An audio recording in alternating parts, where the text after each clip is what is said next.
morning. Well, it's morning for me. Hi, everyone. Namu Myoho Renge Kyo. Thanks for being here. Um, just can't stop giggling. Um, After over 40 years of practice, it still amazes me how a good, vigorous gongyo can just, seems like, open up sections of my brain, synapses jumping around. It just amazes me. Okay, so today, or right now, whenever you're watching this, I'm going to endeavor to finish this short go-show. Um, and Nichiren wrote about the essential teaching of or the essence of the lifespan chapter in the Lotus Sutra. Spent a lot of time in part one trying to integrate so many of the sutras and teachings into this reading, because it's easy in these translations to walk through all these interpretations of Nichiren's Gosho, and it sounds just like storytelling, and we tend to miss the depth, the profundity, if you will, of what Shakyamuni was trying to express. And so I think as we close this, you'll see, hopefully, with what I've been trying to express, how Shakyamuni was really trying to make his enlightenment relatable to the people of his time. And when when Shakyamuni would talk about Buddhahood, he tried to invite people's consciousness to understand that though they were amazed by him, though they called him Buddha, as though it was a singular thing embodied in this man, Shakyamuni, his great teacher, it was very hard for people to conceive of their own Buddhahood, that they could reach that kind of a life condition, that kind of stature. So they, we're humans. It's always about self and other. We externalize our experiences, right? And what Buddha kept trying to explain was that all these concepts that humans invent, from hell to heaven to whatever, all these places, these Buddha lands, and so on and so forth, they're not outside of ourselves. They are in fact definitions of experience, and the only place, the only time, the only conditions and tendencies where we can experience is as human. Because only humans develop a human mind of consciousnesses that experience. In fact, the entire Nidana chain, the what I'd like to call the engine of formation, the 12 length causal chain, the Nidana, is a process from potential energy to manifest of whatever. So the idea that a Buddha exists should be taken personally. Like I said, all the teachings are in the first person. Again, these emanations or these creations of Buddha, of Vajrayana Buddha and Amida Buddha and all these other Buddhas, weren't to indicate that there were other versions of him, but they were to indicate that there are individual paths to attaining that same thing we call Buddha, this mind state. Because it's all about living this life well, because this life is the life we experience. Does that make sense? It's very hard with any language, I think, to encapsulate this in a way that is like sharing experience. Again, the fountain analogy comes to mind. We are, each and every one of us has our own experience, our own experiential worldview. And that worldview, that land, is what we can convert to the Buddha land. It's not another place, it's another way of perceiving the same land. It's all about perception. Perception is experience, right? All right, so with that little forward, I guess, gone Gil. So here we go.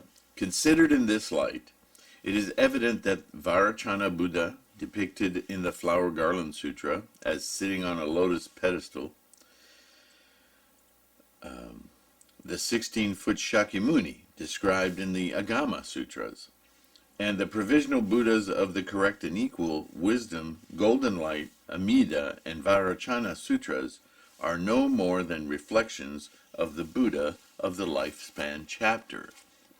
Right? It's again, it's another way of saying what I was just saying. But as Nichiren said, it's like looking for the moon in the reflection on a pond. You'll see the moon. You may see it as larger and brighter in the pond, on a quiet pond. You can look at the moon like it's just mere feet away from you.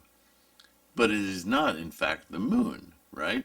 So this is what he's saying. All of these Buddhas that Shakyamuni taught about, they were reflections of his own enlightenment, not of him, the man, but of his enlightenment, seen through a different lens, seen through a different life experience. Just like you too can have your Buddha, your Bob Buddha, your Betty Buddha, your own Buddha. Insert your name here, Buddha, right? After you read enough of the sutras, and please don't cloister yourself into one reading only. Read several, and read different translations if you can.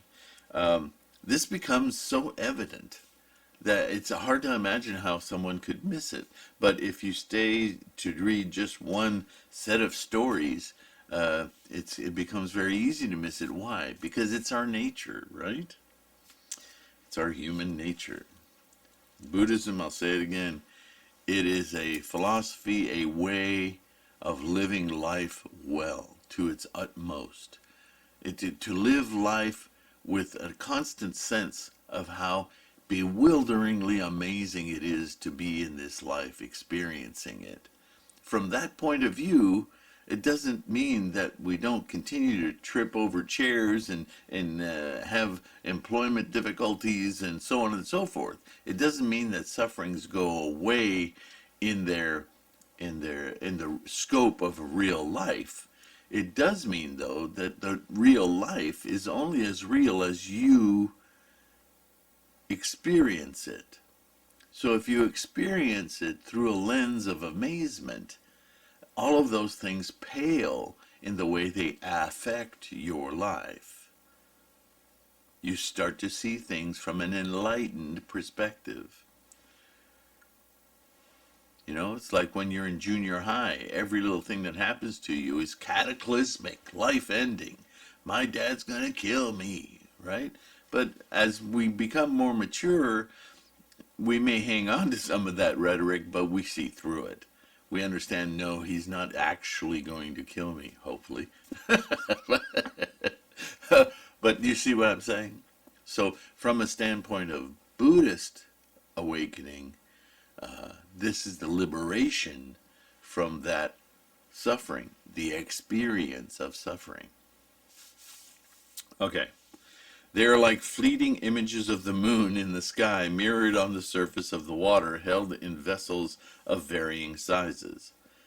That's interesting. The wise men and scholars of the various schools are first of all confused as to the nature of the Buddhas of their own school, and more fundamentally, they are ignorant of the Buddha of the lifespan chapter of the Lotus Sutra.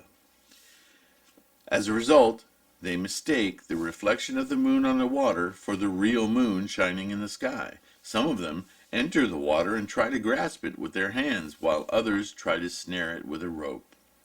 As the great teacher Tendai says, quote, "They know nothing of the moon in the sky, but gaze only at the moon in the pond," end quote.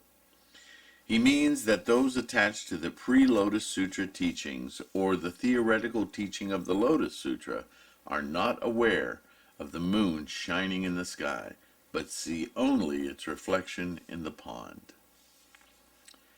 I hope that makes more sense to you after everything I've said.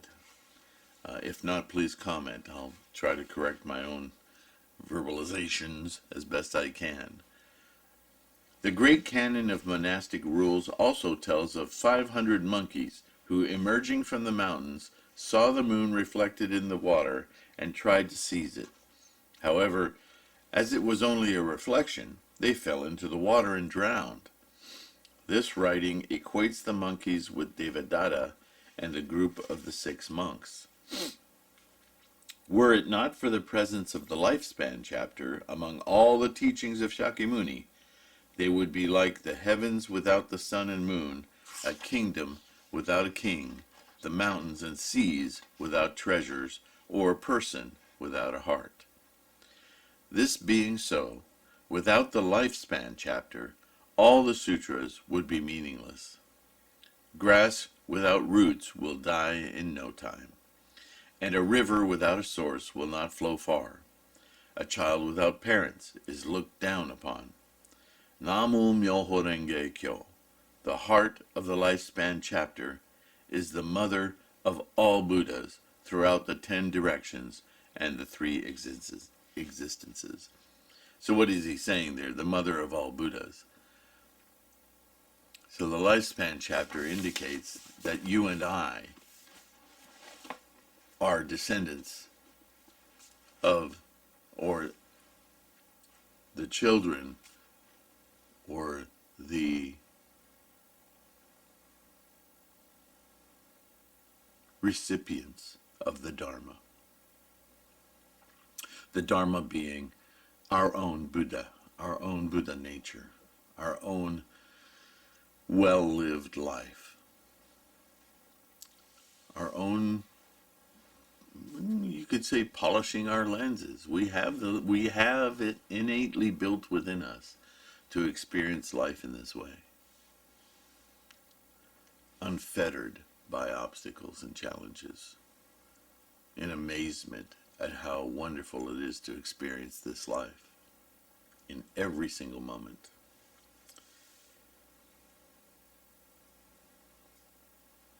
Interesting. Namo Myoho Renge Kyo. A short, albeit very important, gosho.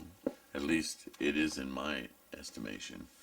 And it's not the only time Nichiren will remind us of the importance of the lifespan of the Tathagata chapter of the Lotus Sutra, because it really is the central core of all of Buddhism's teachings. This is why he continuously argues for the Lotus Sutra being the primary amongst all the teachings in understanding the entire scope of the teachings, the sequence of the teachings, and he's not the first to do this. He learned a great deal from studying Tendai's teachings and Dengyo and Miaolo and all those that came after him, and studying the previous teachings as well. He lauds Nagarjuna's analysis and treatises that he wrote. So the next gosho is easy delivery of a fortune child. That's an interesting concept and an interesting read, but as I was saying earlier, we go from this doctrinal kind of letters that he wrote to other head monks and fellow teachers, to now the next gosho will be something tender that he writes to a woman or parents, very personal. So anyway, look forward to going over that one with you. Thanks for sticking with me through this. Use the comment section to ask questions. Any questions you ask that I answer, that I can answer, will only help others, because it's the YouTube channel is open to everyone. Visit the Patreon, help me pay the bills and keep this channel. I'm old. this channel going. I just appreciate you guys. Thank you so much for participating. Namu Myoho Renge Kyo. Have a wonderful day and stay healthy, okay? So, see you in the next one.